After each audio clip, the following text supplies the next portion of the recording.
Okay dear students, ये sound wave का आपको सेकंड लेक्चर होगा और इसमें हम लोग आगे का पढ़ाई करेंगे, जिसमें कि आई थिंक ये थर्ड लेक्चर होगा, है ना। हम लोग पढ़ेंगे वेलोसिटी। इस पे पीएचडी करने वाले हैं कि speed of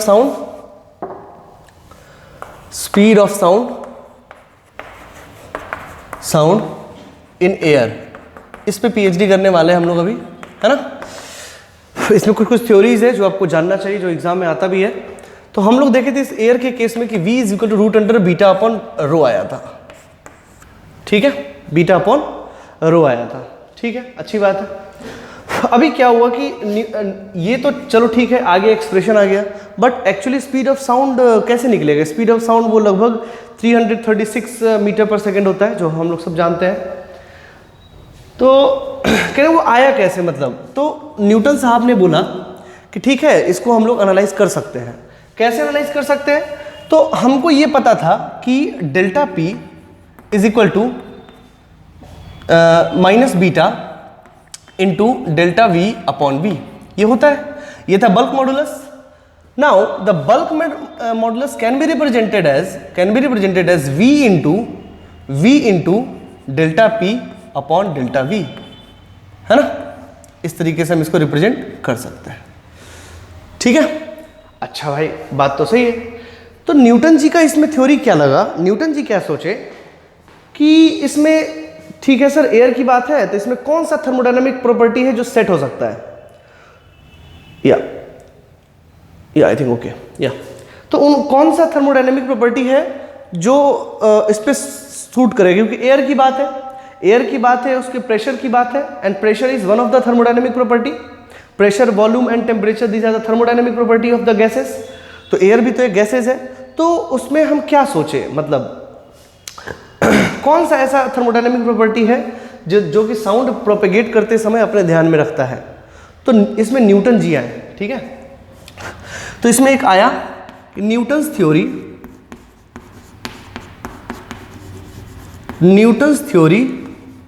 for speed of sound, ठीक है। तो न्यूटन का थ्योरी आया। इसमें इन्होंने ये बोला कि sound travels in the air in the isothermally का मतलब क्या हुआ, आइसोथर्मली का मतलब हुआ T is equal to constant. उन्होंने ये बोला कि जब हम कुछ बोलते हैं और यहां से जब वहां तक मेरा प्रेशर जाता है एयर के थ्रू, तो ये जो प्रोसेस हो रहा है वो आइसोथर्मली हो रहा है। मतलब यहां से वहां तक जब वो गया तो टेम्परेचर में कुछ ज़्यादा फर्क नहीं आया। उन्होंने ऐसा बोला और उनका सोचना भी कहीं ना कहीं किसी हद तक तो जायज़ ही था, ठीक है। यहां से वहां तक गए तो एटमॉस्फेयर का टेम्परेचर बदला थोड़ी ना, वो तो उतना ही है। तो उन्होंने सोचा कि द प्रोसेस इज आइसोथर्मल। तो कौन से थर्मोडायनामिक प्रॉपर्टी पे उन्होंने अब फोकस करा, दैट इज आइसोथर्मल। अच्छा, आइसोथर्मल के कंडीशन में हमको पता है कि क्या होता है कि PV is equal to constant होता है। ये तो हम लोग थर्मोडायनामिक्स से पढ़ चुके हैं। तो बोला बात तो सही है। तो क्या करा उन्होंने इसको डिफरेंशिएट करा दोनों साइड। अब ये कांस्टेंट है, तो डिफरेंशिएट जब करा तो क्या आया, P delta V plus V delta P is equal to constant, is equal to zero. इसको करेंगे तो जीरो हो जाएगा ना। इसको दोनों तरफ डिफरेंशिएट करा। तो अब इसको रीअरेंज जब किए तो रीअरेंज करने के बाद ऐसा निकला, ये P delta V is equal to minus V delta P, ठीक है। और ये डेल्टा वी इधर से जब रब कर दिए तो ये ऐसा आ गया। हाँ, मतलब कि ये यहां से ये इसके बराबर हो गया, है ना। तो यानी कि this is equal to beta इस केस में। तो अगर हम बीटा की जगह पी रख दे, तो क्या स्पीड ऑफ साउंड आ जाएगा। तो आंसर है हाँ सर, आना तो चाहिए। तो बोला ठीक, तो हम रखें यहां पे this is second, this is first, put two in one, so हाँ नहीं सॉरी, दिस इज वन, है ना,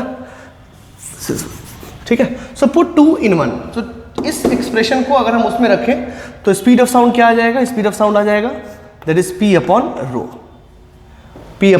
रो।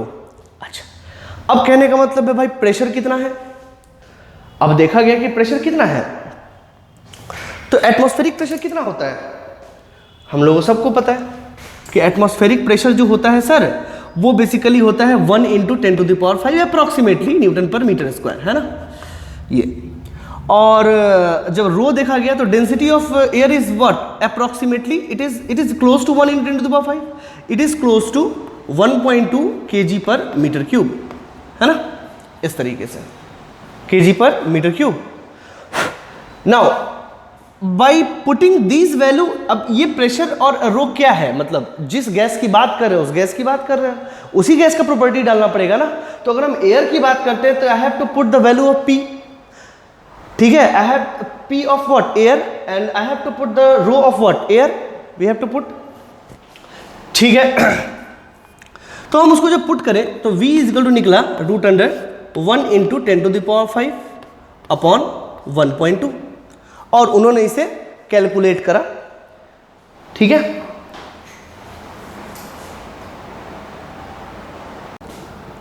Okay, so dear student, I think it is okay, या okay. So if we calculate speed of sound in air by putting all the values, it comes to be 1 × 10⁵ divided by 1.2. It comes to be approximately 288, और अगर और approximate तो ये 1.03 होता है, आप अगर देखोगे तो ये 1.08 होता है ना, 1.03 है ना, और करके कुछ होता है, तो लगभग 1.027 करके कुछ होता है, तो 1.03 लेते हैं, तो वही रख के देख लेते हैं, कोई दिक्कत वाली बात नहीं है। 10⁵, और ये भी 1.2 समथिंग होता है, बट ठीक है, मुझे अप्रॉक्सीमेट चाहिए, divided by 1.2, and square root of it is comes to be 292, means v comes to be approximately 293 m/s। तो बोला कि ये ठीक नहीं है।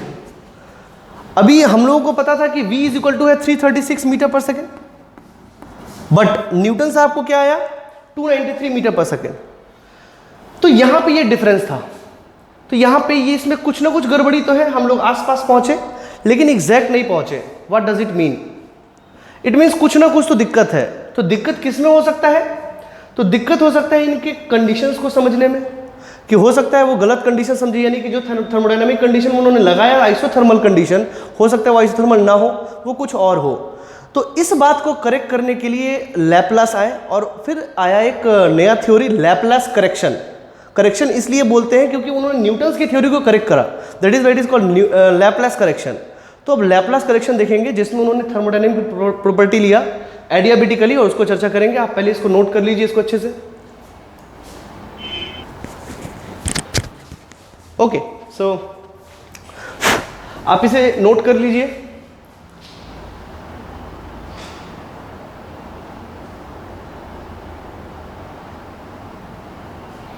ओके, अब हम आते हैं दोस्तों इसी के करेक्शन पे, क्योंकि एक्चुअली ये मिला तो नहीं है ना, तो नहीं मिला तो यानी कि कुछ ना कुछ करेक्शंस की आवश्यकता थी।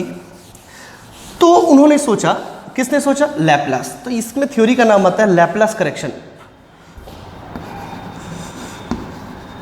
Laplace correction, Laplace correction for speed of sound, है ना। तो उन्होंने क्या सोचा कि जब हम यहां से वहां तक जब मेरी आवाज जाती है तो ये इतना इंस्टेंट होता है कि हीट को ट्रांसफर करने का मौका ही नहीं मिलता है। जैसे एक गर्म कढ़ाई है, अगर आपको कोई बोले छूने के लिए तो आप छू दोगे, आप ऐसे कर कैसे कर लोगे? You had not given the enough time to transfer heat from the pot to your finger, आपने उसको समय नहीं दिया। तो उन्होंने भी यही सोचा कि यहां से वहां तक जब साउंड गया तो समय ही नहीं मिला हीट ट्रांसफर होने का। तो वो माने कि जब हीट ट्रांसफर नहीं हो रहा है तो प्रोसेस कौन सा होगा? एडियाबेटिक। तो उन्होंने ये सोचा कि अच्छा, process is adiabatic.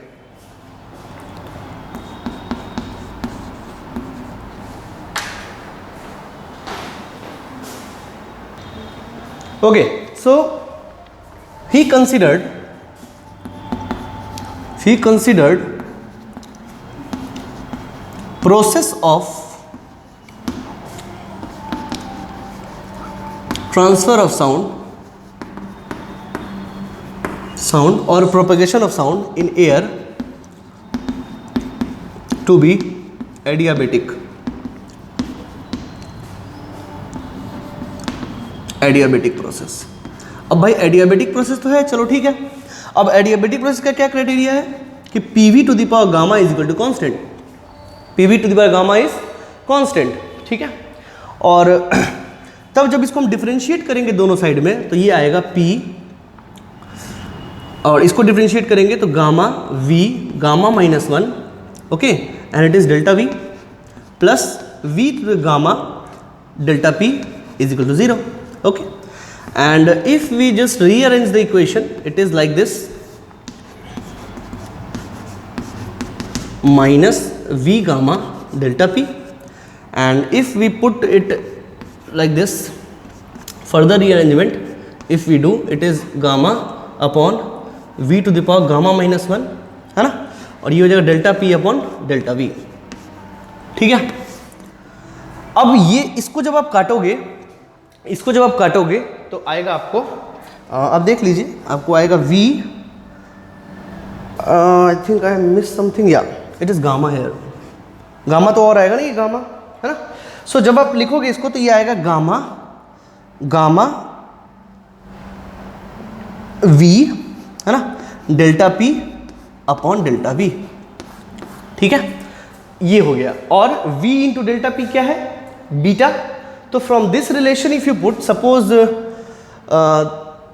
This relation is, if this is first, this is consider second, ठीक है, then from second I think, ठीक है, आप इसे सही कर लीजिएगा, अब हो सके तो उसको थर्ड कर लीजिए, ठीक है, यानी कि वो वाला जो रिलेशन था सबसे लास्ट में जो आया था पिछले, उसको थर्ड कर लीजिए, ठीक है। Then we can put from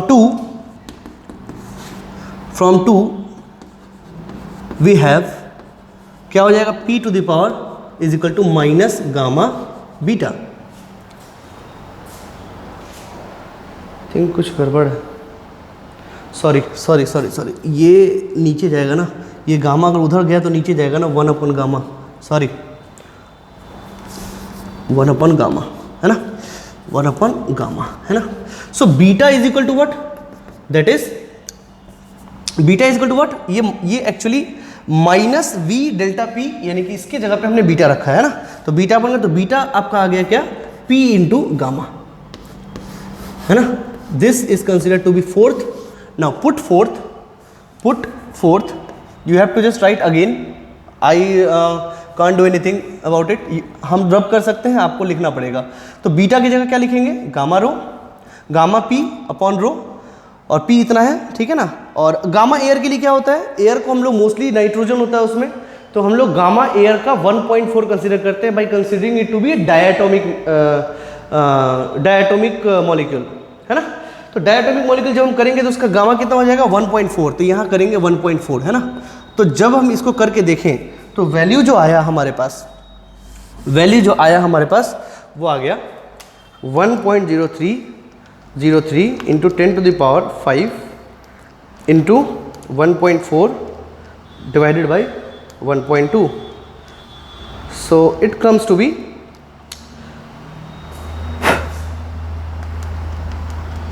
10 to the power 5 into 1.4 by 1.2 square root. It comes to be, V comes to be approximately 340 metre per second. हाँ, अब ये लगभग इसके करस्पॉन्डिंग है, क्योंकि 336 मीटर पर सेकेंड नहीं होता है एग्जैक्टली, ये थोड़ा बहुत टेम्परेचर की वजह से वेरी करता है। मैं टेम्परेचर का भी रिलेशन लिखाऊंगा, बिल्कुल भी घबराए ना। तो बेसिकली हाँ, ये अब आसपास आ गया, है ना, 336, वहाँ पे आ रहा था 290, तो ज़्यादा डिफरेंस था। हाँ, ये अब अप्रॉक्सीमेटली सेम आ गया, तो इसीलिए इसको बोला जाता है लैपलास करेक्शन, है ना, कि वो न्यूटन साहब ने अपना तो थ्योरी दिया था, बट उसको सुधार के लैपलास ने ये वेलोसिटी लेके आया, है ना। सो नोट इट डाउन, ये आपको याद होना चाहिए। तो हमारे पास जो साउंड का एक और रिलेशन आ गया, वो ये वाला आ गया, है ना। चलिए लिख लीजिए इसको।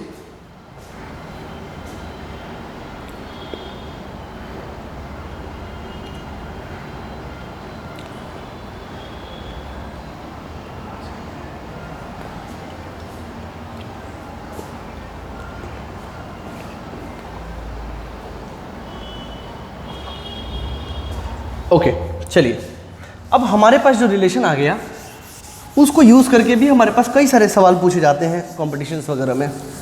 वो क्या है मैं दिखाता हूँ। उसको यूज़ करके हुए हमारे पास, अब जैसे हमारे पास रिलेशन जो आ गया गैसेज में, बेसिकली गैसेज में, वो तो एयर का था इसलिए एयर का लिए, बट किसी भी गैसियस फंक्शन के लिए हम इसको यूज़ कर सकते हैं। V is equal to gamma P upon rho, एक इक्वेशन मेरे पास ये आ गया है ना, ठीक है। अच्छा, अब कहने का मतलब है कि at low pressure and high temperature we can consider any gas to be thermodynamic means ideal gas, ये हम लोग जानते हैं। मतलब we consider it at low pressure and high temperature every gas behaves as an ideal gas, और अगर ideal gas है तो हम कह सकते हैं कि PV is equal to nRT, है ना, PV is equal to nRT। PV, अच्छा N क्या होता है, नंबर ऑफ मोल, N क्या होता है, number of mole. N is equal to हम इसको ऐसे भी लिखते हैं M अपॉन कैपिटल M, आप लोग जानते हो, पढ़े हो ये सब, ये कोई बहुत बड़ी बात नहीं है। So it is M upon V RT, लिख सकते हैं, sorry M upon M। M क्या है, मॉलिक्यूलर मास। M क्या है, इसको M नॉट से आप डिनोट कर लीजिए तो कुछ ज़्यादा दिक्कत नहीं आएगा आपको समझने में। MO is what, molecular mass, है ना। तो जब हम इसको देखें तो इस V को हम जब वहाँ पे लेके चले गए तो M अपॉन V और ये आ गया RT अपॉन M नॉट, है ना, और इसको बोलते हैं rho, mass per unit volume is called rho. So it is come to be P upon rho is equal to RT upon M not,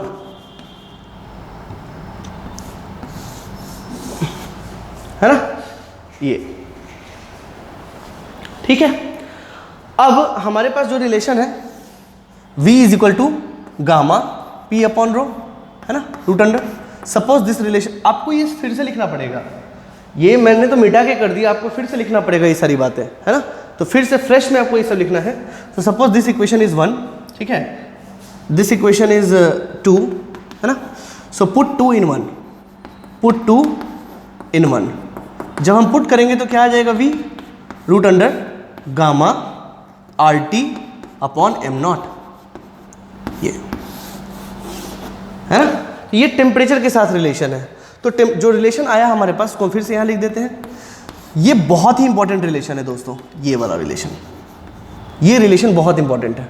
तो 3 रिलेशन बेसिकली आपको आए हैं और इसी 3 चीज़ों में सवाल भी पूछे जाएंगे। हो सकता है आपको बीटा और रो का इन्फॉर्मेशन दिया हो तो V निकाल सकते हैं, हो सकता है गामा P और रो का इन्फॉर्मेशन दिया हो तो V निकाल सकते हैं, हो सकता है हो सकता है आपको T का इन्फॉर्मेशन दिया हो और M नॉट का इन्फॉर्मेशन दिया हो तो आप V निकाल सकते हैं, इसमें कहीं से कोई दिक्कत नहीं है ना। उसके हिसाब से हम गामा भी चेंज कर लेंगे और R तो यूनिवर्सल गैस कांस्टेंट है, उसमें तो कोई दिक्कत है ही नहीं, तो प्रॉब्लम आपको नहीं होने वाला, है ना। ये 3 रिलेशन आपको अपने दिमाग में चिपका लेना है, ठीक है, लिख लीजिए इसको।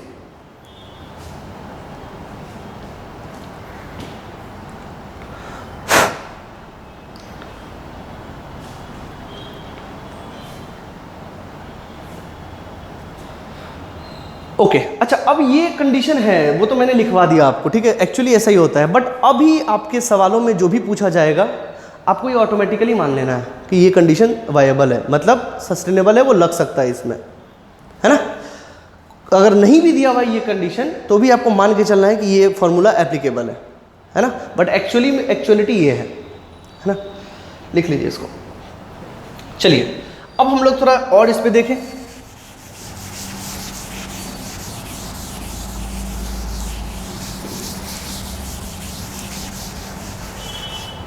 अब जरा यहां देखिए तो V इज इक्वल टू, अगर आप देखें for a particular gas, for a particular gas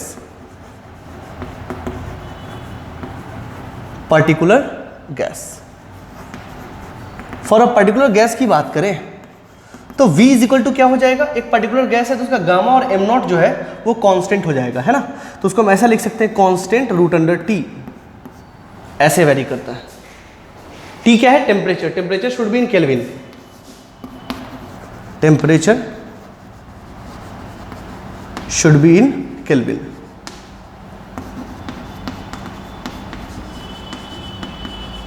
should be in kelvin, है ना। This is what speed of sound, इसको बेसिकली बोलते हैं variation of speed of sound in any medium with respect to temperature. तो temperature के हिसाब से आपका ये रिलेशन आता है ना।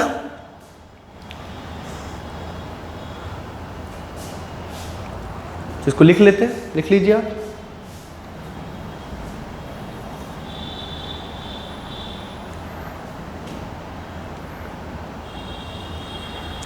है ना।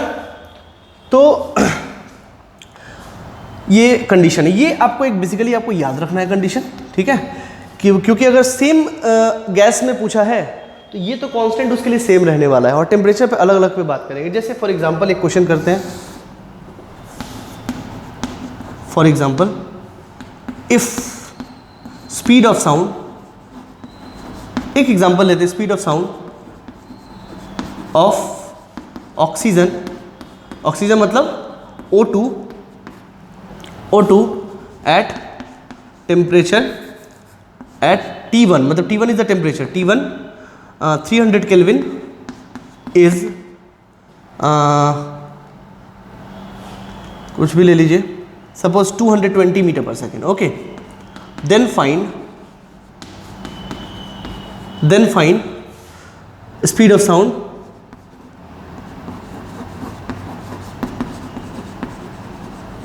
Eight T2 is equal to 500 kelvin, ये है ना। तो फिर हम यही यूज कर सकते हैं कि V1 upon V2, solution I am just speaking about, V1 upon V2, C तो C कैंसिल हो जाएगा क्योंकि सेम गैस है ना। T1 अपॉन C T2, तो ये C कैंसिल हो जाएगा। बस अब आपको क्या करना है, V1 आपको पता है, सपोज V1 है 220, है ना, और upon V2 and that is equal to root under 300 upon root under 500, है ना। तो यहाँ से आप V2 निकाल लोगे कि V2 would be root under 500 upon root under 300 into 220, है ना। आप इसको निकाल लीजिए, आप इसको निकाल लीजिए। That will be the speed of sound at temperature T2, है ना। ये कंडीशन है, निकाल लीजिए। तो ये कोई बहुत बड़ी बात नहीं है, सिंपल चीजें हैं, आपको बस थोड़ा बहुत ध्यान रखना है। तो इस मीन्स आप इससे क्या अंदाजा लगाए कि टेम्परेचर के साथ में speed of sound in any medium increases, you can see it increases. हालांकि वेरिएशन हम सेपरेटली देखेंगे। तो ये एक एग्जांपल देखा, इस तरह के एग्जांपल हम डायरेक्ट सॉल्व कर सकते हैं by comparing the speed of sound at two different temperatures. Note it down. इसमें और भी क्वेश्चन करते हैं।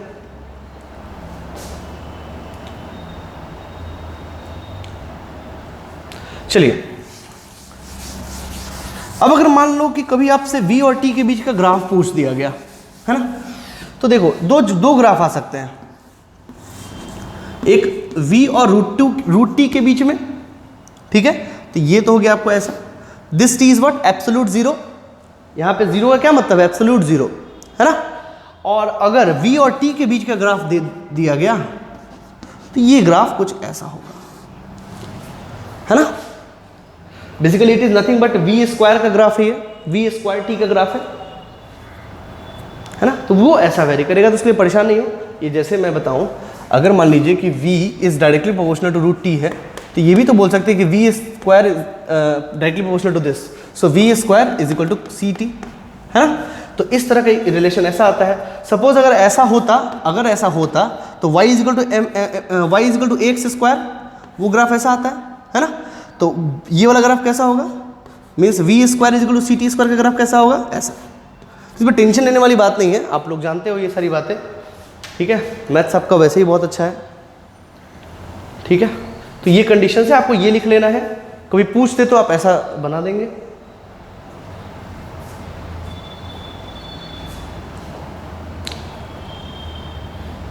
चलिए, अब हम लोग कुछ क्वेश्चंस करते हैं।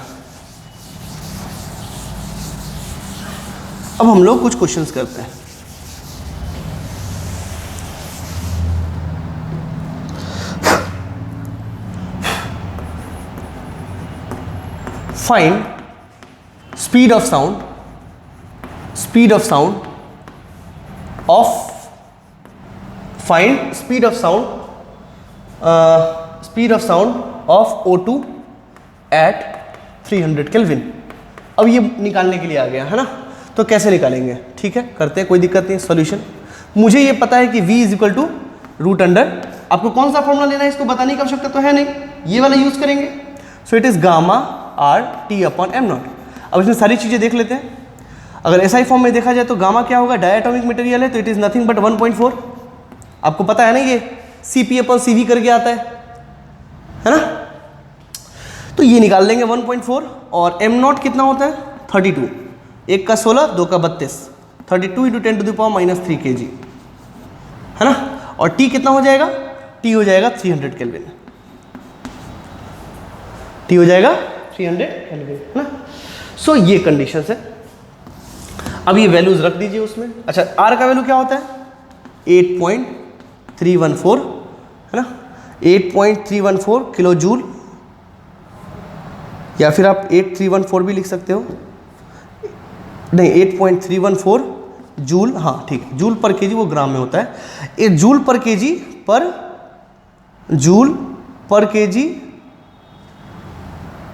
जूल, ठीक है ना सब कुछ, हाँ ठीक, तो जूल पर मोल, सॉरी, आप देख सकते हो, ये नहीं पता है तो आप निकाल भी सकते हो। पीवी इक्वल टू एनआरटी होता है, ठीक है, एन तो मोल होता है, इसका कोई यूनिट नहीं होता, तो ये जूल पर केल्विन होता है, ये है ना। अब इस वैल्यूज को वहां रख दीजिए। अगर इस वैल्यूज को हम रखेंगे तो क्या आएगा, V is equal to gamma हो गया 1.4 into 8.314 into 300 upon 32 into 10 to the -3 रखेंगे। याद रखिएगा दोस्तों, आप भूलिएगा नहीं ये सब चीज, ठीक है। सो ये V आ गया आपका। So let us calculate 1.4 into 8.314 into 300 divided by 32 divided by 10 to the power -3, या इट कम्स टू बी, अगर हम सारे वैल्यूज को रख के कैलकुलेट करें तो it comes to be approximately 330 metre per second. So this is basically the velocity at of oxygen at 300 kelvin, है ना। तो ऐसे हम किसी का भी निकाल सकते हैं, ऐसे हम किसी का भी निकाल सकते हैं, ठीक है। अगर मोनोटोमिक दिया तो गामा का बेसिकली फॉर्मूला आपको याद होना चाहिए। आप काइनेटिक थ्योरी ऑफ गैस में पढ़े हो कि it is nothing but Cp upon Cv, है ना। और Cp क्या होता है, तो F/2 + 1 इंटू Cv और upon F/2 into Cv, Cv cancel हो गया। अब यहाँ पे आप रखते हो F की जगह पे 2 डिग्री, अगर डायटोमिक मटेरियल है तो उसका डिग्री ऑफ फ्रीडम कितना होता है, 5 होता है ना, 5।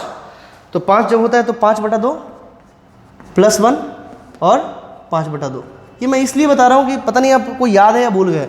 7/2 अपॉन 5/2, 2 से 2 खत्म, इसको काटोगे 1.4 आएगा। अब ये किसी के लिए भी यूज़ कर सकते हैं, कोई दिक्कत वाली बात नहीं है। ये सब केमिस्ट्री में भी आप पढ़ चुके हो। डायटोमिक मटेरियल का याद भी होता है कई सारे बच्चों को, गामा उसका 1.4 होता है, इसलिए मैंने डायरेक्ट लिया है। और भी एग्जाम्पल कर लेते हैं, चलिए।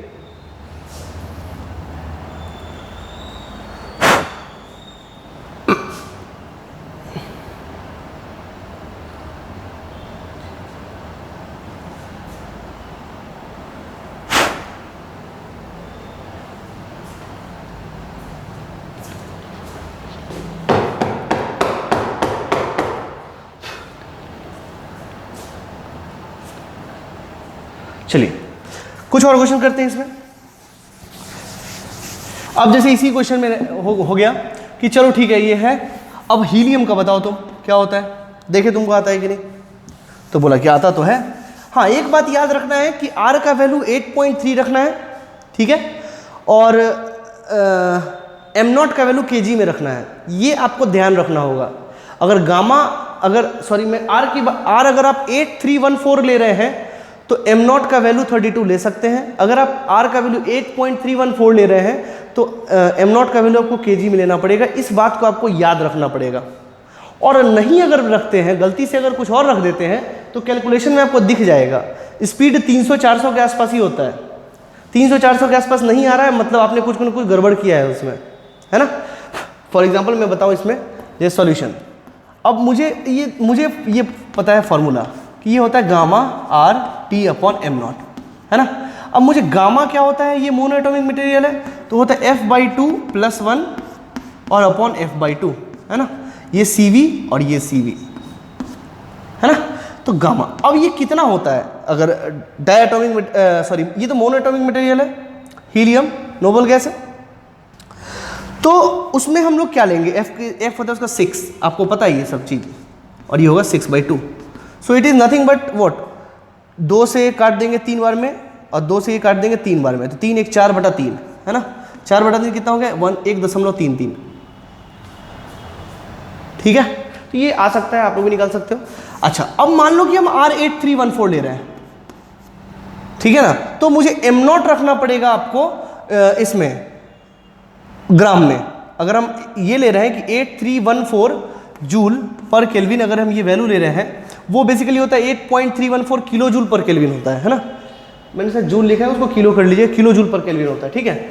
और अगर हम ये ले रहे हैं तो मुझे m0 इसमें 4 लेना पड़ेगा, लेकिन अगर हम 8.314 ले रहे हैं, क्योंकि बदलेगा तो दोनों बदलेगा, है ना, क्योंकि केजी से केजी कट जाएगा, केजी से ग्राम नहीं कट सकता है ना। अगर यहाँ पे ये ग्राम में है, अगर आपने ये ग्राम में कंसीडर करा है तो ये भी ग्राम में ही आएगा, इसके लिए बिल्कुल ही परेशान मत हो, ठीक है। तो ये बातें आपको कुछ ध्यान रखनी होगी। m0 is 4। अब हम v यूज़ करें, और आप पता भी कर सकते हो, अगर आप गलती कर दोगे तो आपको समझ में भी आ जाएगा। मैं बताता हूँ कैसे। जैसे गामा हो गया यहाँ पे 1.33 इंटू R हो गया आपका 8314, सपोज ये हम ले रहे हैं, है ना, और इंटू टेम्परेचर हो गया 300, है ना, और m क्या रखेंगे 4, क्यों, क्योंकि यहाँ 8314 ले रहे हैं। बार बार हम बता रहे हैं बातों को, याद रखिएगा, ठीक है, नहीं तो परेशानी हो जाएगी। जैसे हम इसको कैलकुलेट करें तो 1.33 into 8314 into 300 divided by 4 root under, देखिए ये आ रहा है 910 मीटर पर सेकेंड, ठीक है, चलेगा, आ सकता है, कोई दिक्कत नहीं, हल्का गैस है, ठीक है ना, स्पीड ज़्यादा आ सकता है। अब देखिए मैं बताऊं, अगर मान लीजिए कि अगर हम गलती करते हैं, और अक्सर बच्चे गलती करते हैं कि या तो 8.314 लेके 4 ले लेंगे, तो कितना आएगा मैं दिखाता हूँ आपको। 1.33 इंटू 8.314 इंटू 300 डिवाइडेड बाई 4, है ना, रूट किए 28 हो सकता है क्या, 28 मीटर पर सेकेंड नहीं हो सकता, यानी कि वो गलती की, और गलती कुछ नहीं होगा, 8.314 होगा 10⁻³ का गलती होगा। मैं जब यहाँ पे 10⁻³ ले लेंगे, जब हम यहाँ पे 10⁻³ ले लेंगे तो आंसर फिर सही आएगा। देखो ना, ये ऊपर जाके इसे मल्टीप्लाई होकर इसको कैंसिल कर देगा। सो अब देखो 1.33 into 8.314 into 300 divided by 4 divided by 10⁻³ root under, हाँ अब ठीक आ रहा है ना। तो इस तरीके से सोचना है आपको, आप भी गलती कर सकते हो, कोई भी गलती कर सकता है, बच्चे अक्सर गलती करते हैं। अब सपोज यहाँ पे अगर हम 8.314 लेते और फिर हम यहाँ ले लेते तो देखो कितना आ रहा है, 1.33 into 8314 into 300 divide by 4 divided by 10⁻³ root under, देखो आ रहा है 28,797। ऐसा आ सकता है क्या, absurd आंसर है। तो बस 10⁻³ का ही अंतर आएगा, आप 10⁻³ नीचे पुट कर दीजिए, आंसर सही आ जाएगा। और ऐसे केसेस में है तो 10⁻³ एक्स्ट्रा आ गया, उसको हटा दीजिए, है ना, यही नीचे से ऊपर जाके उसको 1000 से गुना कर देता है ना। तो आप बिल्कुल ही परेशान ना हो, जब ये ले तो ये ना ले, और जब 8.314 ले तो वो ले 4 × 10⁻³ kg, तो इसको आपको लेना पड़ेगा।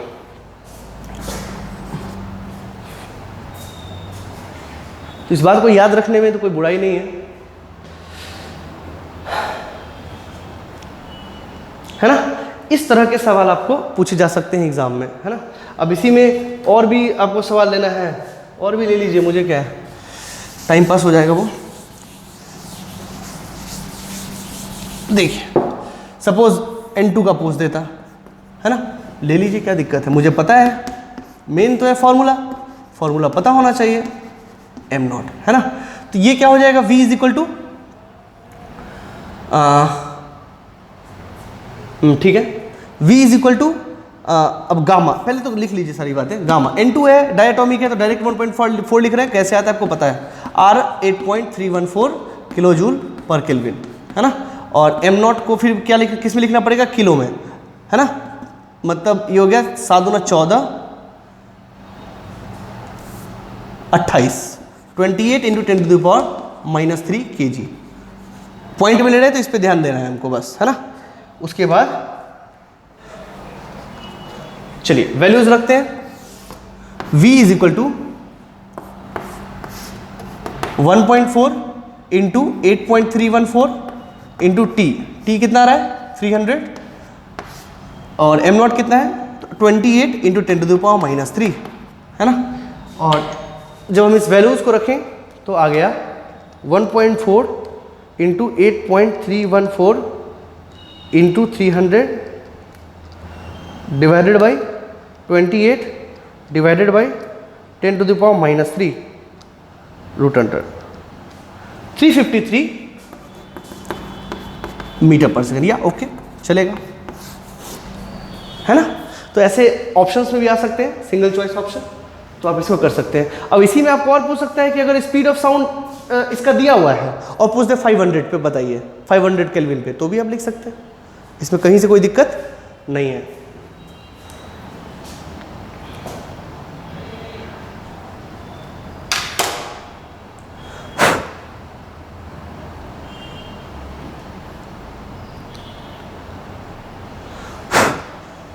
अच्छा, एक छोटा सा टॉपिक और आता है, मैं बताऊं आपको, इसको आप लिख लीजिए कि यहां तो T केल्विन में है, सेल्सियस में कैसे वेरी करता है ना।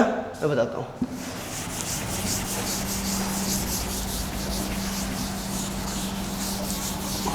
यहां पे है speed of sound, sorry, variation of speed of sound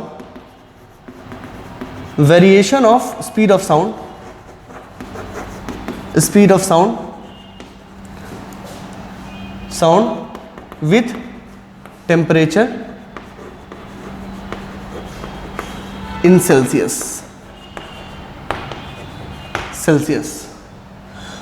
ठीक है। So this V is equal to nothing but gamma R, और T को क्या लिखेंगे T प्लस 270, तभी तो ये केल्विन में बनता है ना, M0। बोला सर बात तो सही है आपकी, अच्छा है। अच्छा, फॉर अ पर्टिकुलर गैस के लिए तो कांस्टेंट होता है, मान लें इसको, फॉर अ पर्टिकुलर गैस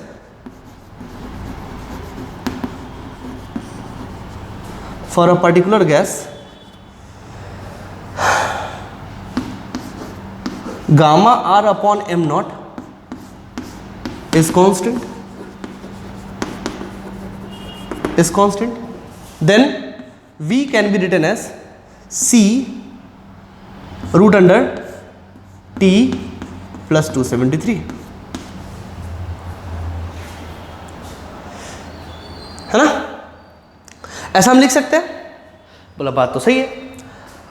तो अब इसको ये भी तो लिख सकते हैं 273 1 प्लस T अपॉन 273, बोला हाँ सर इसमें भी क्या दिक्कत है, मैथमेटिकल अरेंजमेंट है, आप कर सकते हैं।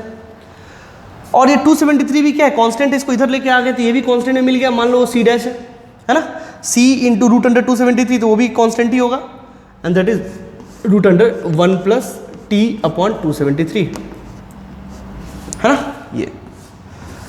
ये है बेसिकली वेरिएशन। और ये C डैश क्या हो जाएगा फिर, C डैश हो जाएगा आपका basically gamma R 273 upon M0, है ना। तो ये हम यहां लिख देते हैं कि वेरिएशन कैसा होता है, V is equal to C dash root under 1 plus T upon 273, ठीक है। Where C dash is equal to gamma R into 273 divided by M0, है ना। ये कंडीशन है, ठीक है, अच्छी बात है। कोई दिक्कत नहीं है, लेकिन छोटा सा चीज़ और है जो हम आपको इसमें बताना चाहते हैं। इसमें थोड़ा सा वेरिएशन आता है सवालों में कि कई जगह पे इसको एक चीज़ लिखते हैं, मैं बताता हूँ। पहले इसको लिख लीजिए आप।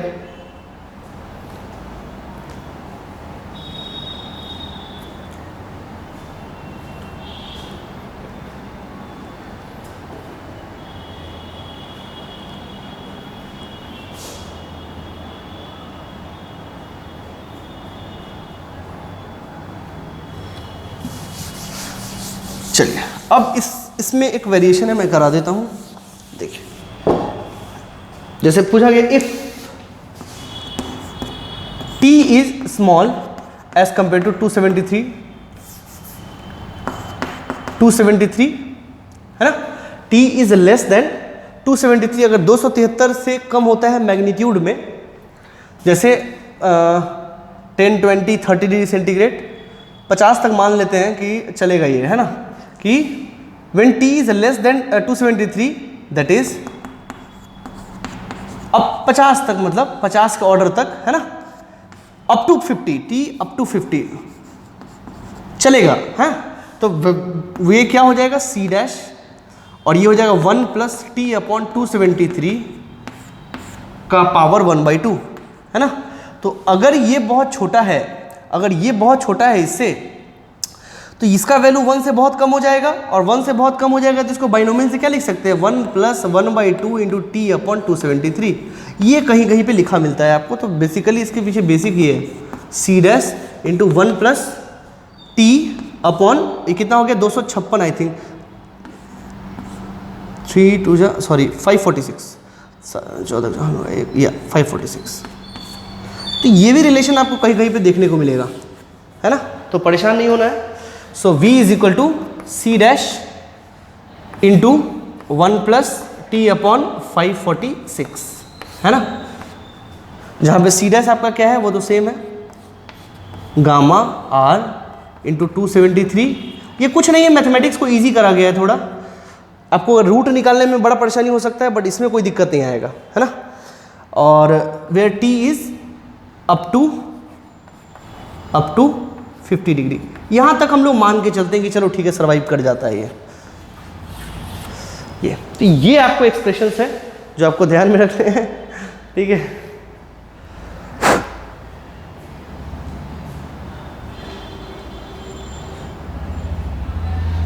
चलिए,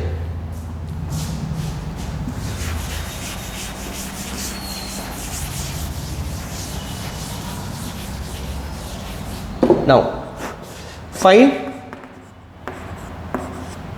स्पीड ऑफ साउंड। एक क्वेश्चन है, मतलब एग्जांपल है, आई थिंक ये तीसरा एग्जांपल है। फाइंड स्पीड ऑफ साउंड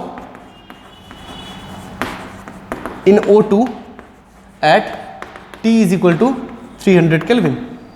तो नहीं, t is equal to 30 degree centigrade, suppose ऐसा सवाल आ गया, है ना। अब मैं क्या करूं भाई, अगर उसमें बनाना हो तो t को लिख सकते हैं 330 प्लस 273, और ये हो जाएगा आपका 303 केल्विन।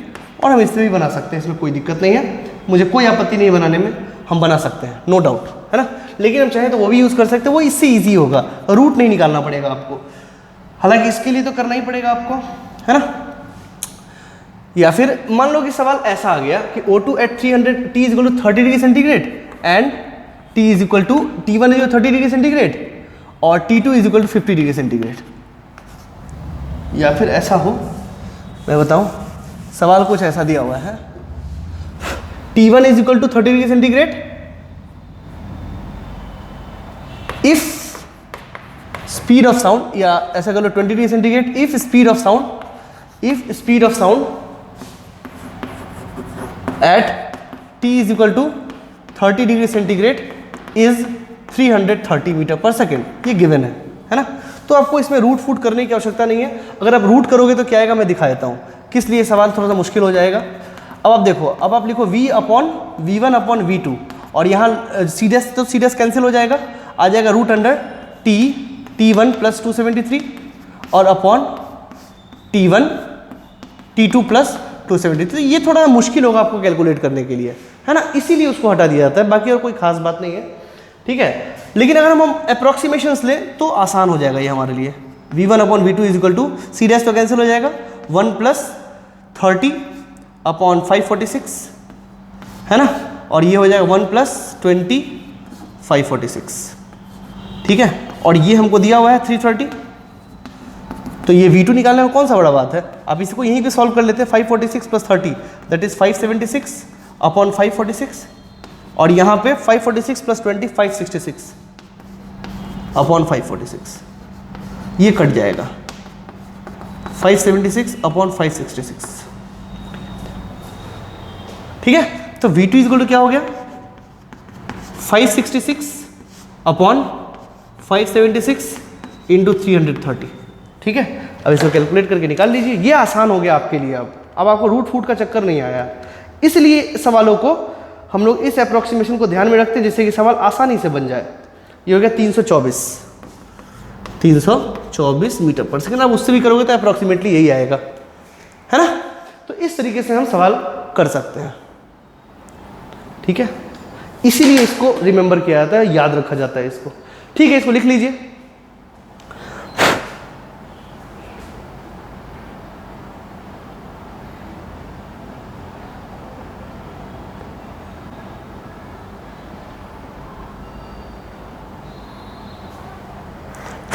चलिए, अब इसमें सवाल आता है एक variation of sound, variation of speed of sound with respect to different thermodynamic properties, है ना।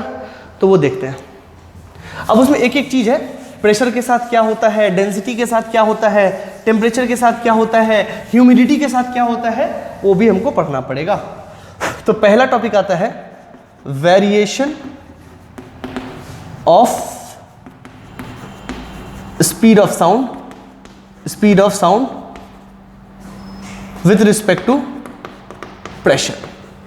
प्रेशर के थ्रू कैसा वेरी करता है। तो मुझे प्रेशर वाला इक्वेशन लिख लेना चाहिए। तो हाँ, पता है कि sir V = beta root under P upon rho होता है, गामा P अपॉन रो होता है। मैंने कुछ गड़बड़ करा, ओके कोई बात नहीं। That is gamma P upon rho होता है ना। तो कई बच्चे इसमें क्या बोलेंगे कि अच्छा ये तो सर सिंपल है, ये तो ऐसा है ना, बट ये गलत है, ये सही नहीं है। क्यों सही नहीं है, दिख तो रहा है सर, फिर गलती क्या है।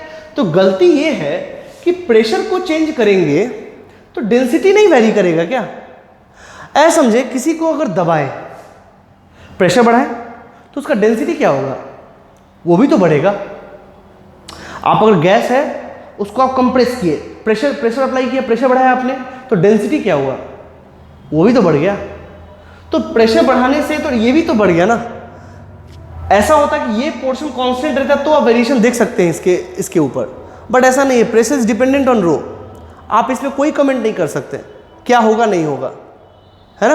तो इसका आंसर है नो कमेंट, आप इसको कुछ नहीं बोल सकते। प्रेशर के वेरी करने से साउंड के स्पीड पे क्या फर्क पड़ेगा, यू कैन नॉट जज। Why? Because pressure dependence on density, और प्रेशर बढ़ाएं डेंसिटी कांस्टेंट कर ले, ऐसा कोई जुगाड़ है नहीं, है ना। चलिए इसको कर लीजिए। तो variation of speed of sound with respect to pressure में ये होगा, और वेरिएशन ऑफ सेम डेंसिटी के साथ भी यही कहानी है। Variation of speed of sound with respect to density भी वही कहानी होगा, क्योंकि ये बढ़ाने से ये भी बढ़ जाएगा, है ना। कर लीजिए।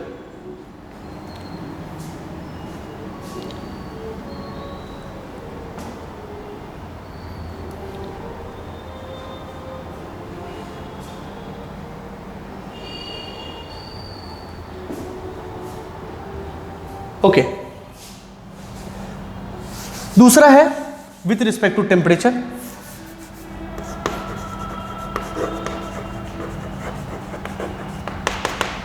तो आपको पता है क्या होता है, V = ये वाला gamma RT upon m0, gamma RT upon m0, ये कहानी, ये पता है आपको। अब फॉर अ पार्टिकुलर गैस आपको पता है ये कहानी कैसे चलता है। फॉर अ पार्टिकुलर गैस के लिए सब कांस्टेंट हो जाता है, तो V = C है वो वही gamma R upon m root under T, है ना। तो ये क्या कर रहा है, ये इंक्रीज कर रहा है, ये दिखाई दे रहा है कि हाँ ठीक है sir, for a particular gas speed of sound increases with square root of temperature in kelvin. इसको लिखेंगे for a particular gas, speed of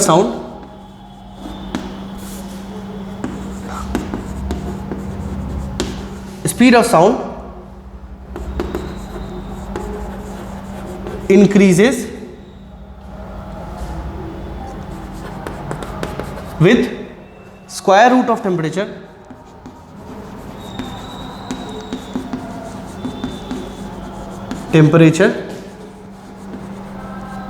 in Kelvin, है ना। तो इस तरीके से आप देख सकते हैं, है ना। तो आप कमेंट कर सकते हैं वी और टी का ग्राफ यहाँ बना। अच्छा सर मैंने बना दिया, हाँ ठीक है। रूट टी का करेंगे तो ये ऐसा जाएगा, और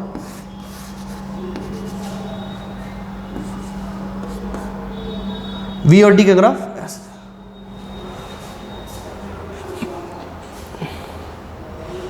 तो ये इसका इफेक्ट है, means effect of temperature on speed of sound in air या इन गैस है। अच्छा यहाँ पे आप ये भी मेंशन कर सकते हो इन गैस की बात, हम लोग गैस की बात कर रहे हैं, है ना।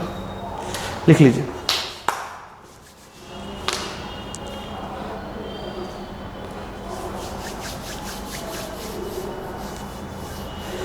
ठीक है, तो आप पॉज करके लिख लीजिए। अच्छा इसमें आता है कि इफेक्ट ऑफ ह्यूमिडिटी ऑल्सो आता है।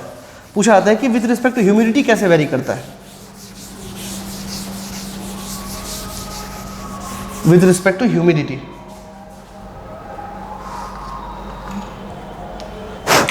With respect to humidity, humidity क्या होता है आपको पता है? Amount of water vapour present in atmosphere, that is called humidity. ये आपको पता है, इसमें कोई बहुत बड़ी बात नहीं है। आप लोगों को पहले भी मैंने पढ़ाया है काइनेटिक थ्योरी ऑफ गैसेस में, है ना। वेपर के ह्यूमिडिटी के बारे में सारा कैलकुलेशन वगैरह मैंने कराया आपको, ठीक है। तो ये आपके लिए कोई बहुत बड़ी बात नहीं है। वो जो बेसिकली वाटर वेपर जो आपके एटमॉस्फेयर में प्रेजेंट है, दैट इज कॉल्ड ह्यूमिडिटी। आप ग्लास में पानी रखिए, ठंडा पानी, तो देखो चारों तरफ से लग जाएगा। वो कहाँ से आया? वो बेसिकली आपके एटमॉस्फेयर में प्रेजेंट था, ठीक है ना। तो ये क्या है बेसिकली, अगर आप देखो ध्यान से ह्यूमिडिटी के साथ क्या होता है। तो कई बच्चों को ऐसा लगता है कि सर हमको पता है कि V is equal to gamma R T upon M not, है ना। कई लोगों को ऐसा लगता है कि सर ह्यूमिडिटी आ गया तो वाटर वेपर बढ़ गया, वाटर वेपर और आ गया तो उसका मास बढ़ गया, मास बढ़ गया तो वेलोसिटी घट जाएगा, है ना। या फिर मैं आपको ये बताऊं, इससे बेटर रिलेशन ये वाला है। कैसे मैं समझाता हूं, समझे, इस पे आप समझ सकते हो। अब जैसे ठंड के दिनों में ह्यूमिडिटी, जैसे मान लो कि अभी सितंबर का महीना चल रहा है, अक्टूबर का महीना चल रहा है, तो बारिश के दिनों में ह्यूमिडिटी बहुत ज़्यादा रहेगा। तो बट एटमॉस्फेरिक प्रेशर थोड़ी ना ज़्यादा होगा, एटमॉस्फेरिक प्रेशर तो उतना ही रहता है, अमाउंट ऑफ वाटर वेपर बढ़ जाता है उसमें, है ना। तो ये तो कांस्टेंट है इस केस के लिए। बट कई बच्चे ऐसा सोचते हैं कि ये अमाउंट ऑफ वेपर आ जाने से क्या होता है, रो जो होता है वो बढ़ जाता है। रो क्या हो गया, बढ़ गया, रो बढ़ गया तो ये क्या हो गया, घट जाएगा, ये क्या होगा, घट जाएगा। ऐसा सोचते हैं, जबकि ऐसा होता नहीं है। ऐसा क्यों नहीं होता इसको समझिएगा थोड़ा, आपको उल्टा लगेगा सोचने में, बट ऐसा होता है। ऐसा क्यों होता है, लॉजिक इसका ये है कि अमाउंट ऑफ वाटर वेपर जब एयर में आता है तो ये जैसे मान लो वेपर है, ये क्या करता है कि डस्ट पार्टिकल को ये इनगल्फ कर लेता है, ठीक है, और ये हेवी होने की वजह से ये नीचे गिर जाता है। तो अभी जो मान लो ये एयर में ये प्रेजेंट है, जब ये गिर गया तो ये खाली हो गया ना, है ना। तो खाली हो गया तो डेंसिटी इसका घटेगा कि बढ़ेगा, तो आंसर है घटेगा। यही होता है, आप गलत सोच रहे थे, यही एक्चुअली में होता है ना। तो यहां पे हमको ये समझ में आता है कि rho of humid air is less than rho of dry air. यानी कि ह्यूमिड एयर का डेंसिटी जो होता है वो ड्राई एयर के बनिस्बत कम होता है। क्यों कम होता है? क्योंकि अगर ड्राई एयर है तो उसमें डस्ट पार्टिकल्स भी है, लेकिन जब ह्यूमिडिटी आ गया तो वो डस्ट पार्टिकल को क्या किया, इनगल्फ करके नीचे ले आया, सेटल नीचे हो गया। और जब वो सेटल नीचे हो गया, ओस गिरता है ना, तो वो तो नीचे गिर गया ना, तो एयर के मॉलिक्यूल्स को तो खाली कर दिया हो ना। जब खाली कर दिया तो डेंसिटी तो कम हो गया ना, So because of this argument, density of humid air is less than density of dry air, and because of this you can see that V, अब ये इनवर्स रिलेशन है, तो speed of sound in humid air is greater than speed of sound in dry air,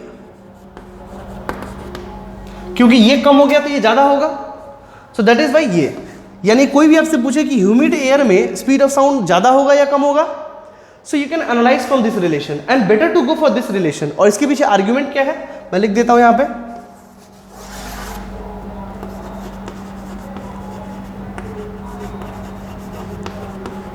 water vapour makes dust particle comes down and thus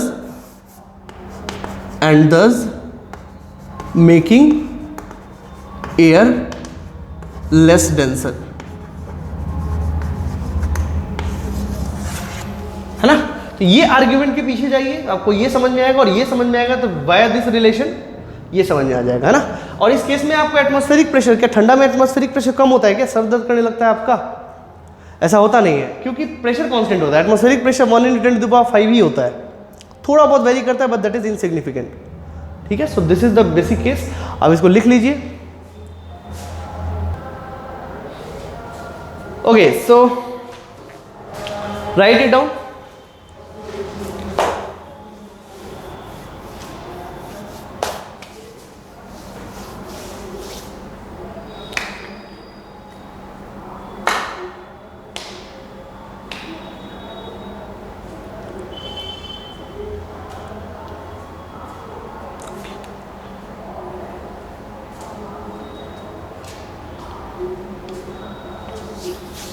okay, so ये सारे cases हैं, आपको ये ध्यान रखने चाहिए, ठीक है। तो ये स्पीड ऑफ साउंड के बारे में छोटा मोटा बात है, तो ये आपको याद होना चाहिए, है ना।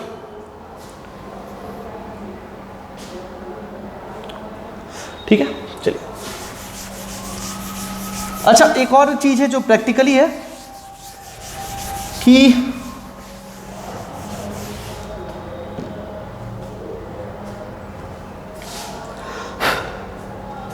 लिख लीजिएगा कि speed of sound in solid is greater than speed of sound in water and then speed of sound in gas या एयर, मतलब जो भी, या ऐसा वाटर की जगह लिक्विड कर लें आप, स्टेट की बात हो रही है तो लिक्विड कर लीजिए, इसको याद रखिएगा। और ये समझना भी बहुत सिंपल है, अगर आप ध्यान से देखें तो एयर मॉलिक्यूल्स इतने दूर पे रहते हैं। सो अगर आप कुछ बोलते हो, ठीक है, और यहाँ पे ये सुनने वाला है, तो ये मॉलिक्यूल्स को वाइब्रेट करने के लिए यहाँ जाना पड़ेगा, फिर वापस आना पड़ेगा, इतना दूरी तय करना पड़ेगा।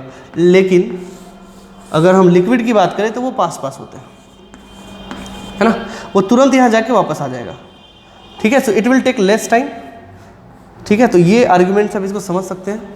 और सॉलिड्स में तो ये और पास होता है, सॉलिड में तो ये और ऐसा होता है, ठीक है। So that is why you can see speed of sound in solid is greatest of all the three phases, ठीक है।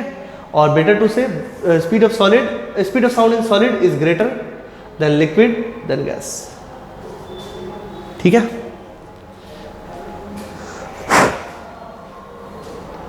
ठीक है, और मैं इसे समझा भी सकता हूँ, अगर आप देखिए मैं बताता हूँ, समझें।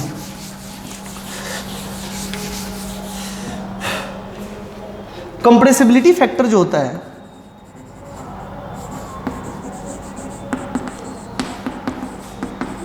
कंप्रेसिबिलिटी फैक्टर यानी कि दबाने का टेंडेंसी, गैस को दबा के लिक्विड किया जा सकता है, बट लिक्विड को दबा के आप सॉलिड नहीं कर सकते। क्यों? क्योंकि बीटा जो ये के जो होता है, जो कंप्रेसिबिलिटी फैक्टर है, वो लिक्विड के लिए बहुत कम होता है, बहुत कम, आप उसको नहीं कंप्रेस कर सकते हैं। बट एयर का सिग्निफिकेंट होता है, इसलिए यू कैन कंप्रेस दिम, है ना। और सॉलिड का तो बहुत, मतलब negligible, that is approximated to 0। और ये जो कंप्रेसिबिलिटी फैक्टर है, मतलब मैं लिखूं कि के of gas is very very greater than के ऑफ लिक्विड, है ना, इज वेरी वेरी ग्रेटर ठीक है ना, के ऑफ सॉलिड। तो कंप्रेसिबिलिटी फैक्टर जो होता है वो इस तरीके से करता है। और जो ये के होता है ना, बेसिकली में रिलेशन होता है के इजकल टू 1/बीटा। पता नहीं, मैंने आपको पढ़ाया भी था एक्चुअली, आपको अगर ध्यान हो तो अच्छी बात है। बल्क मॉडुलस का इन्वर्स प्रोपोर्शन होता है, तो अगर इन्वर्स प्रोपोर्शन होगा तो बीटा जो होगा वो गैस का सबसे कम होगा, और बीटा जो है वो लिक्विड का उससे ज़्यादा होगा, और बीटा जो है वो सॉलिड का सबसे ज़्यादा होगा, है ना। बट सॉलिड में तो हम इसमें इलास्टिक मॉडुलस का काम करते हैं, but you can observe from this portion also, है ना। बीटा सॉलिड का इन्फिनिटी होता है, ठीक है। बट ठीक है, ओवरऑल एक आइडिया लेने के लिए मेरे पास आया कि ये स्टेटमेंट इस आर्ग्यूमेंट से सही हो रहा है ना। तो इस बात को याद रखने तो कोई दिक्कत नहीं, और अगर ये सब भी नहीं याद रहता तो लॉजिक याद रखिए कि दोनों के बीच में गैप कम होता है, मतलब इंटरमॉलिक्यूलर डिस्टेंस बहुत कम होता है सॉलिड में, मतलब नेग्लिजिबल होता है। वाटर लिक्विड में गैस और सॉलिड के बीच में होता है, सब तो बचपन में पढ़े हुआ, तो उस आर्ग्यूमेंट से भी समझ सकते हो ये केसेस को, तो ये याद रखने वाला बात है। तो स्पीड ऑफ साउंड में इतनी सारी चीज़ें को आपको ध्यान रखना होगा। और सॉलिड के केस का तो आपको पता ही है, सॉलिड का केस का कैसे निकालते हैं, that is gamma upon rho. Gamma हो गया यंग मॉडुलस, है ना। तो ये सारी चीज़ें आपको पता है।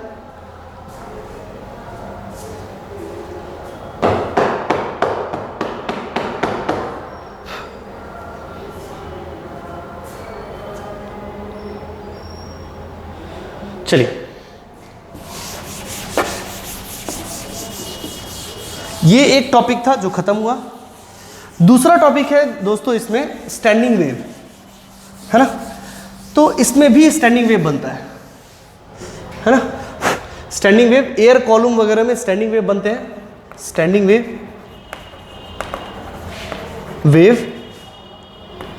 इन sound, standing wave in sound, है ना। अब जब स्टैंडिंग वेव इन साउंड है वैसे ही है, स्टैंडिंग वेव हम बेसिकली एयर कॉलम में पढ़ेंगे, है ना। हम लोग का टॉपिक ही होगा एयर कॉलम जिसमें कि स्टैंडिंग वेव बनते हैं, है ना। तो उसके लिए आपको रिलेशन आपको पता है, उसका रिलेशन क्या होता है। आपको याद होगा कि y = 2a sine kx + phi 1 + cos kx + phi 2 होता है। ये आप ट्रांसवर्स वेव में पढ़ चुके हो, है ना। लेकिन जब हम लॉन्गिट्यूडनल वेव में आते हैं तो यहाँ केस होता है प्रेशर का, तो यहाँ पे P = हो जाएगा 2p0। अच्छा, ये डिस्प्लेसमेंट वेव है। अगर सपोज को मैं डिस्प्लेसमेंट वेव का भी लिख सकता हूँ, ऐसे कोई दिक्कत नहीं है। डिस्प्लेसमेंट वेव को कंपेयर करें तो S = ये हो गया ट्रांसवर्स का, ये हो गया लॉन्गिट्यूडनल का 2s0 साइन kx + phi 1 और इंटू कॉस। हम बार बार इसको डिराइव नहीं करने वाले, ये डिराइव हो चुका है पहले, है ना। These are the general equation. और S जब आ गया तो हम इसको P का भी रिलेशन लिख सकते हैं, 2p0 साइन की जगह सिर्फ कॉस हो जाएगा, क्योंकि π/2 का फेज डिफरेंस होता है दोनों में। तो साइन की जगह हो जाएगा कॉस, साइन की जगह हो जाएगा cos kx + phi 1 और cos की जगह हो जाएगा साइन kx प्लस, क्योंकि π/2 का फेज डिफरेंस होता है और कोई खास बात नहीं है ना। तो ये तो ठीक है, ये तो मैंने लिखा है क्योंकि आपको पहले का आपको याद दिलाना था इसलिए, है ना। और इस केस में अगर मान लीजिए कि स्टैंडिंग वेव बनता है तो कैसे बनता है तो आपको पता ही है। मान लो अगर स्टैंडिंग वेव ऐसा होगा, है ना, ये किसका है, ये डिस्प्लेसमेंट वेव का स्टैंडिंग वेव है। स्टैंडिंग वेव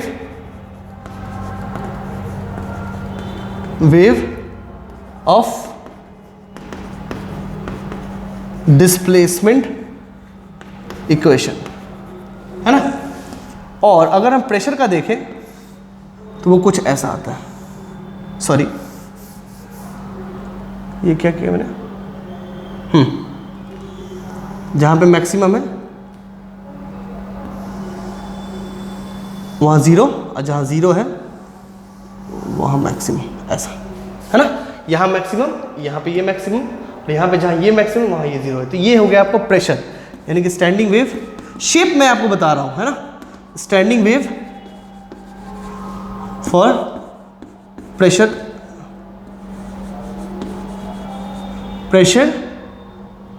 वेरिएशन, मतलब प्रेशर इक्वेशन लिख लीजिए, है ना, समझना ही तो है। ये कंडीशन ऐसा आपको दिखेगा, तो आपको याद रखना है कि जहाँ जब डिस्प्लेसमेंट वेव में ऐसा दिखेगा तो प्रेशर वेव में ऐसा दिखेगा। और क्यों दिखता है आपको समझ में आ गया होगा, क्योंकि π/2 का फेज डिफरेंस होता है। इतना पहले आप समझ लीजिए और इन चीज़ों को लिख लीजिए। इक्वेशन ऐसा ही रहेगा, मैं बार बार इसे प्रूव नहीं करने वाला, प्रूव पहले हो चुका है, ठीक है, और उतना डिटेल में पढ़ने की आवश्यकता है नहीं। बट एयर कॉलम का केसेस है, केसेस हम लोग पढ़ चुके हैं पहले भी, वही केस यहाँ भी आएगा, बट थोड़ा सा अलग है, थोड़ा सा अलग है, उसको भी देखेंगे।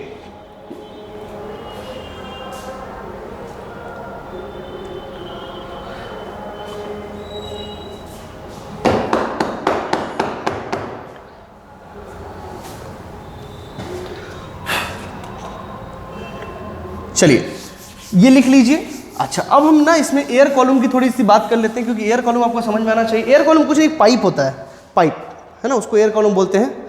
एयर कॉलम पाइप होता है बेसिकली। पाइप के बेसिस पे बहुत सारे इंस्ट्रूमेंट बने हैं, जैसे बांसुरी है ना, trumpet, this are all air columns. वो एयर कॉलम है, एक पाइप बोलते हैं इसको, ये एयर कॉलम है, पाइप, ये एयर कॉलम है ना।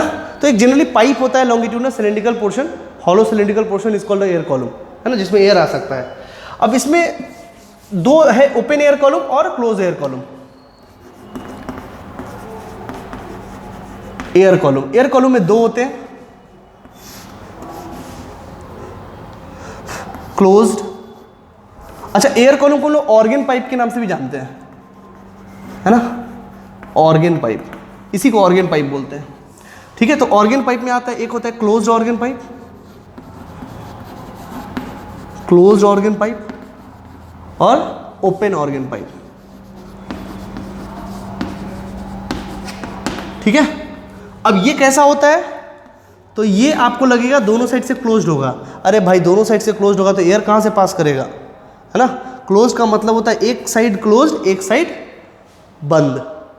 ओपन का बात करें तो वो दोनों तरफ से ओपन होता है, ऐसा, है ना। ये हो गया, तो ये ओपन है और ये दोनों तरफ से ओपन है, और ये क्लोज्ड है ना, क्लोज्ड ओपन। अब बस हम ऐसे ही दिखाएंगे, इसको ऐसे ही दिखाने वाले हैं, तो परेशान मत हो, ये नहीं बनाएंगे, ये तो बस आपको दिखाने के लिए बनाया है ना। ये क्लोज्ड है, ये ओपन है, ये ओपन है और ये ओपन है। मतलब अगर हमको क्लोज्ड एंड अगर पूछा गया तो हम लोग समझ लेंगे कि एक एंड क्लोज्ड है, एक एंड ओपन है। और अगर दोनों ओपन एंड बोला गया है मतलब दोनों एंड ओपन है, ठीक है। तो ये बात हमको ध्यान में रखना है, तो ये बात हमको ध्यान में रखना है ना। अच्छा, दूसरी बात क्या ध्यान रखनी है मैं आपको बताऊं, समझिएगा, note it down. Air column organ pipe एक ही हुआ,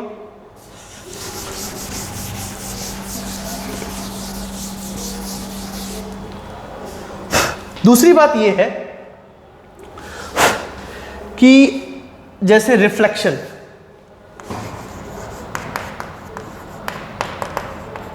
रिफ्लेक्शन ऑफ लॉन्गिट्यूडनल वेव,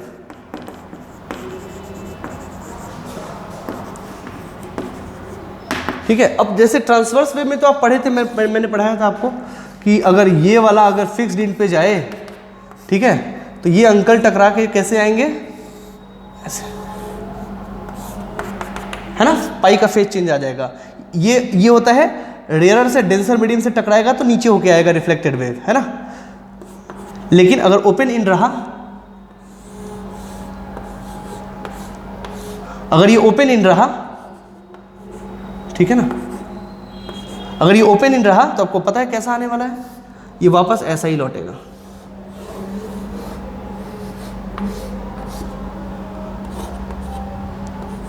ऐसा, इस तरीके से वापस लौटेगा, है ना।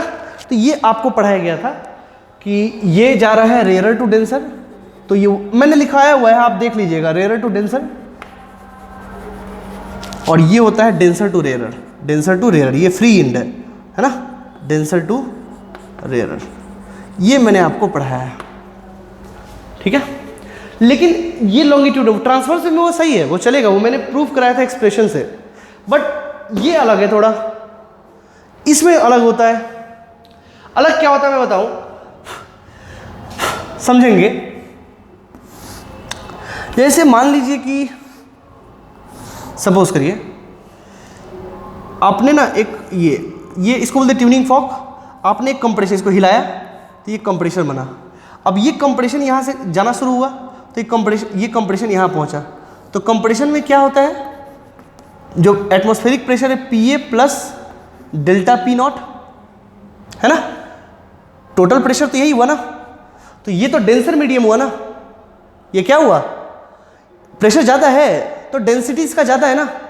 लेकिन यहाँ पे प्रेशर कितना है, ये जो एयर है इसका प्रेशर कितना है PA, और यहाँ प्रेशर ज़्यादा है, यहाँ प्रेशर ज़्यादा है और यहाँ प्रेशर कम है। देख लो यहाँ PA प्लस डेल्टा P0 है और यहाँ PA है, तो क्या ये एक्सपेंड करेगा? आंसर है बिल्कुल सर, एक्सपेंड तो करेगा। तो जब एक्सपेंड करेगा तो ये क्या बन जाएगा, रेयर फ्रैक्शन। क्या बनेगा, रेयर फ्रैक्शन जी। ये जा रहा है डेंसर टू रेयरर, है ना। तो ये गया ऐसे, अभी लौटा कैसे, ये जा रहा था इधर, अभी लौटा कैसे, तो रेयर फ्रैक्शन बन के।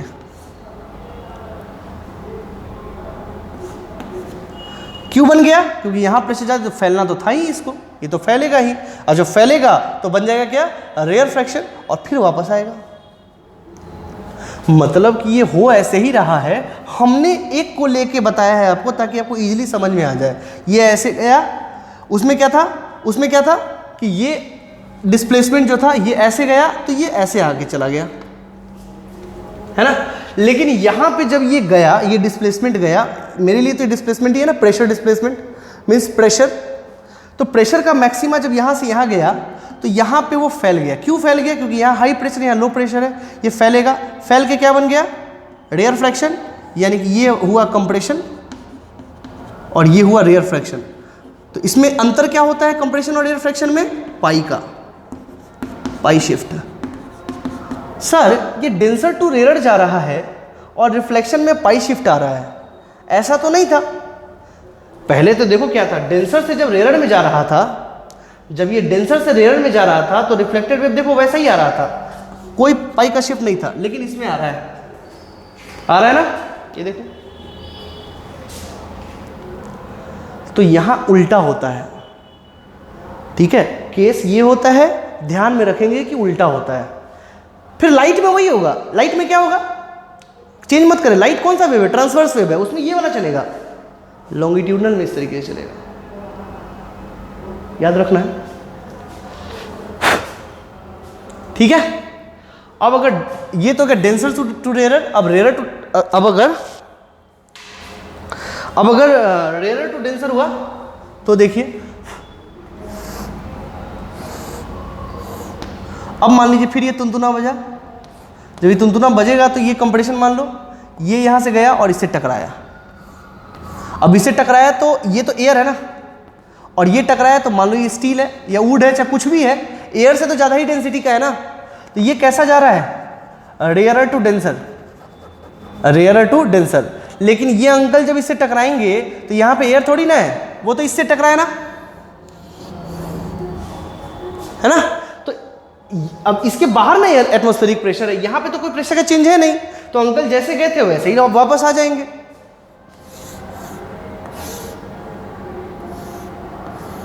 ये अंकल जो है वो वापस ऐसे ही आ जाएंगे, है ना। तो क्या कोई शिफ्ट आया, कोई शिफ्ट नहीं आया, नो शिफ्ट। पहले देखिए क्या होता था, रेयर से डेंसर तो शिफ्ट आता था, पाई का शिफ्ट, यहाँ कुछ भी नहीं है। तो यहाँ पे नो, ये कंप्रेशन है और ये लौटा भी कंप्रेशन है। सपोज मैं अगर रेयर फ्रैक्शन का एग्जांपल लेता तो वो भी ऐसे ही आता, यहाँ पे तो उसको कोई प्रेशर का चेंजेस मिला ही नहीं, तो क्यों वो चेंज करेगा, है ना। तो ये भी कंप्रेशन में लौटा, there is no pi shift. अब इसी बात को शब्दों में लिखेंगे, यही हम उस समय बोले थे कि लॉन्गिट्यूडनल वेव में कुछ अंतर लोचा होता है, तो यही लोचा होता है, ये मैं आपको समझा दिया। अब इसको नोट में लिखे, note, if in a longitudinal wave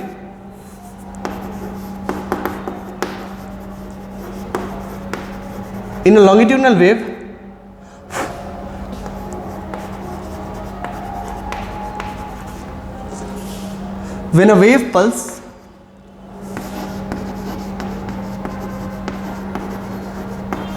moves from rarer to denser medium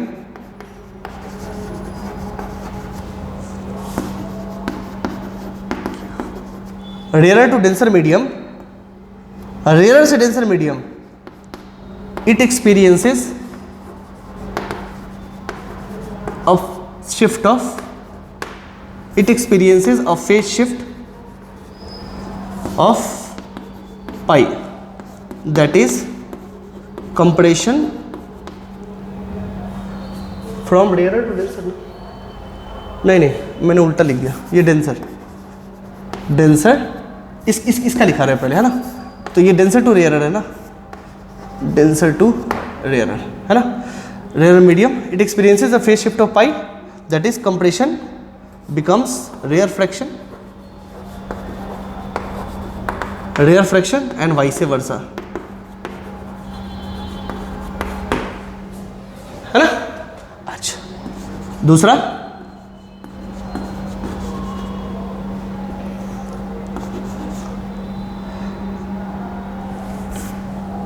in longitudinal wave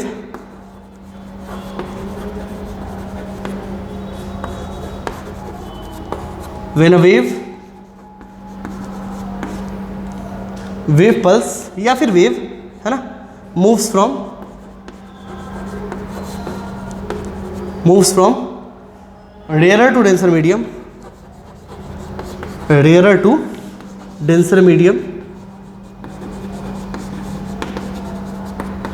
it experiences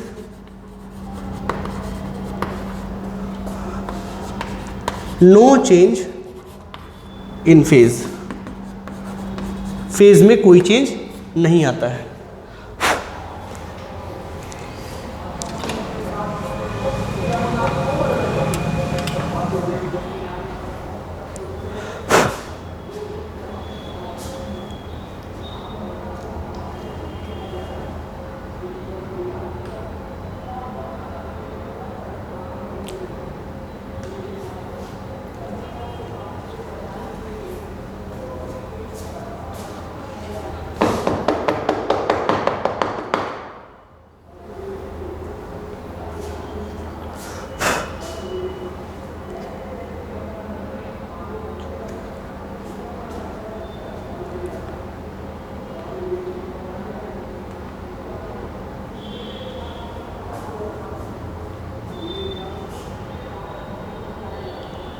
चलिए इन बातों को ध्यान रखेंगे, है ना, और फिर क्लोज्ड एंड और ओपन एंड की बात करेंगे।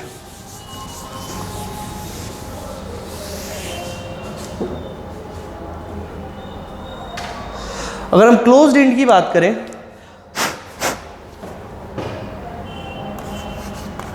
सॉरी,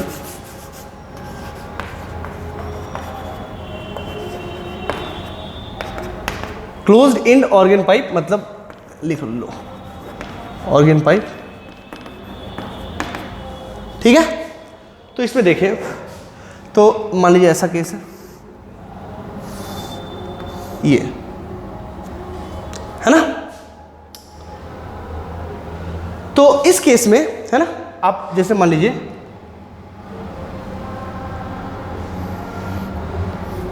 जब इसको तुनतुना आप बजाइएगा, इस अंकल को जब हम बजाएं तो वेव पल्स निकला, ठीक है, तो यहां से गया वहां पे, है ना, तो यहां पे क्या आया आपको, ये ऐसा होगा कुछ, मैं आपको बताऊं, अगर आप ध्यान से देखो तो जब यहां से वेव निकला तो वो कुछ ऐसा होगा,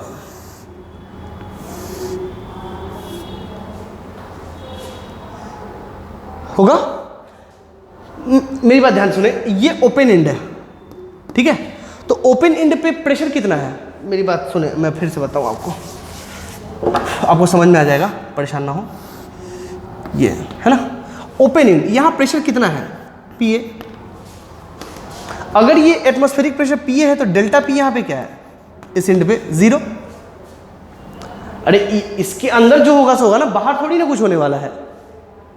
मेरी बात ध्यान सुने, इस क्लोज एंड के बाहर क्या है, एयर है, एयर है, तो एटमॉस्फेरिक प्रेशर कितना, पीए। अब जो ये मैडम बजी तुनतुनी, तो ये जो अंदर जा रहा था, तो अंदर की बात छोड़ो, बाहर की बात करो। बाहर वाले मीडियम का प्रेशर कितना है, PA। साउंड तो इसके अंदर जा रहा है ना, इसको इससे क्या लेना देना है। तो इस इंड का कंडीशन क्या है, तो PA की जगह डेल्टा P क्या है, 0। डेल्टा P क्या है, 0। अगर यहाँ पे डेल्टा P 0 है तो कहानी तो ऐसा ही होगा ना। और यहाँ पे क्या होगा, तो आइदर कंप्रेशन गया होगा तो कंप्रेशन लौटा होगा, या रेयर फ्रैक्शन गया होगा तो रेयर फ्रैक्शन लौटा होगा। होगा तो मैक्सिमा ही ना। तो केस कुछ ऐसा होगा, है ना। देखो यहाँ ये प्रेशर 0 है यहाँ पे, और ये क्या है, मान लो कि this is the length of column, air column या फिर ऑर्गन पाइप, इसका लेंथ L है।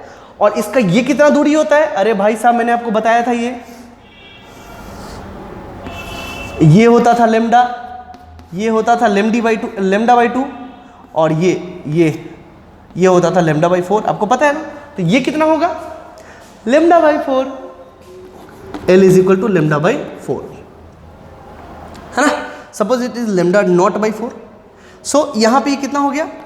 अच्छा, लेमडा नॉट क्या होता है, ये सारी बातें आपको पता है। Lambda not is equal to 4L, है ना। अब लेमडा क्या होता है, आपको पता है कि V बराबर होता है lambda into knew that is frequency, है ना। तो यहाँ पे इस मीडियम में अंदर क्या है, एयर है, चाहे जो भी मीडियम हो, स्पीड तो मीडियम पे डिपेंड करता है, आपको पता है ये बीटा अपॉन रो। तो स्पीड को छोड़ दीजिए, लेमडा नॉट को क्या लिख सकते हैं, लेमडा नॉट को लिख सकते हैं कि V अपॉन न्यू, तो that is V upon new. अब मीडियम चाहे जो भी हो, V तो उसके हिसाब से होगा, उसके लिए आपको चिंता करने की आवश्यकता नहीं है। तो that is new not, that is 4L। तो भाई साहब न्यू नॉट क्या हो गया, तो अंकल न्यू नॉट जो है वो हो गया V upon 4L। This is called fundamental frequency.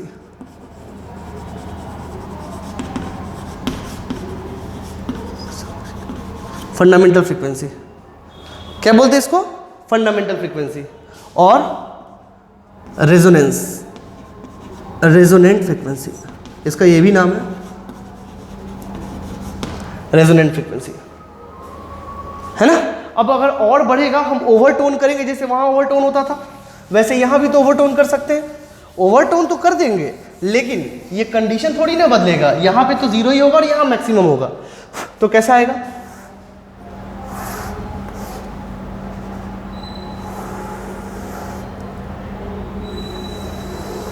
ये दिस इज L, ठीक है। तो ये कितना हो गया, अब ये लेंथ कितना है, ये कितना है, 3 lambda by 4, lambda by 4, lambda by 4 और लेमडा बाई 4, 3 लेमडा बाई 4, है ना। तो ये तुंतुनी वाइब्रेट करना है, पर्टिकुलर फ्रीक्वेंसी का है। तो ये कितना हो जाएगा, तो आप यहीं से निकाल सकते हो, चाहे लिखना हो तो लिख लो। 3 is equal to lambda 1 by 4। तो लेमडा 1 is equal to what, 3, lambda 1 बराबर, हाँ 4L अपॉन 3, है ना। तो न्यू क्या हो जाएगा, V upon new 1 and that is 4L upon 3। So new 1 is what, that is, गड़बड़ है क्या कुछ, नहीं ठीक तो है, हाँ। ये न्यू 1 हो जाएगा आपका 3/4L इंटू V, है ना। तो ये एक्सप्रेशन आपको आ गया। अब अगर और भी हो, n टाइम्स हो जाए, तो n टाइम्स हो जाए तो क्या हो जाएगा, कुछ भी होगा, कंडीशन तो यही होने वाला है।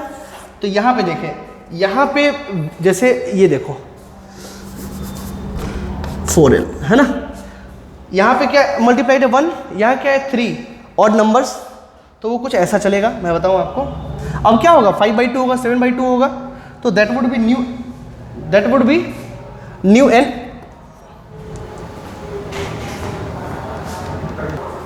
ओके,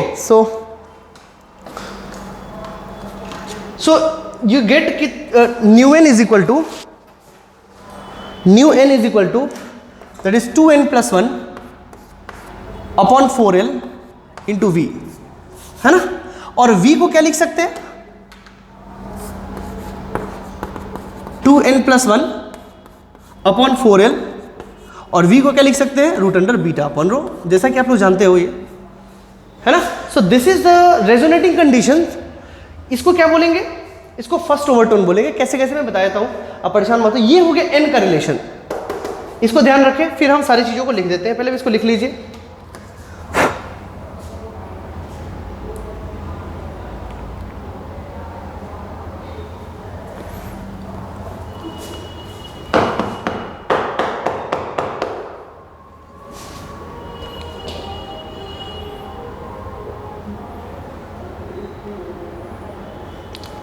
चलिए,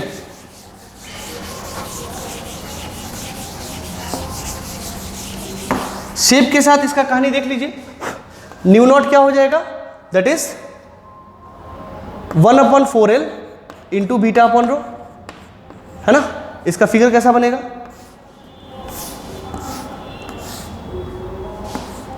ये क्लोज्ड का केस बता रहे हैं आपको, बस रेजोनेंट फ्रीक्वेंसी। न्यू 1 क्या हो गया, 3/4L root under beta by rho. ये कैसा बन जाएगा, ये, ठीक है। इसको क्या बोलेंगे, इसको तो बोलेंगे fundamental frequency.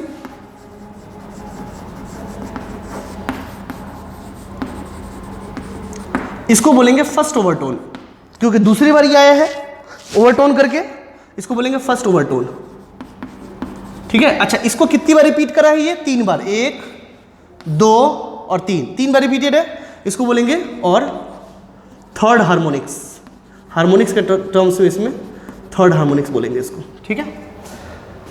New 2 is equal to what, 5/4L और root under beta upon rho.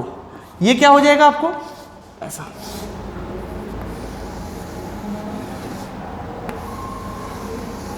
ये है ना। तो ये कितना हो गया, सेकेंड ओवरटोन और फिफ्थ हार्मोनिक्स कितनी बार रिपीटेड है, 1 2 3 4 5, ये इस तरह का फिगर कितनी बार रिपीटेड है, 5 बार, इसको बोलेंगे फिफ्थ ओवरटोन। तो ये ऑड ओवरटोन्स पे चलता है। और न्यू एन जो हो गया nth harmonics, that is 2n + 1/4L root under beta upon rho. ये कंडीशन है आपको क्लोज्ड ऑर्गन पाइप का, है ना। तो इसको लिख लीजिए, फिर हम ओपन ऑर्गन पाइप का नेक्स्ट क्लास में करेंगे। And then also we will discuss about frequency variation with temperature also, and then we will discuss about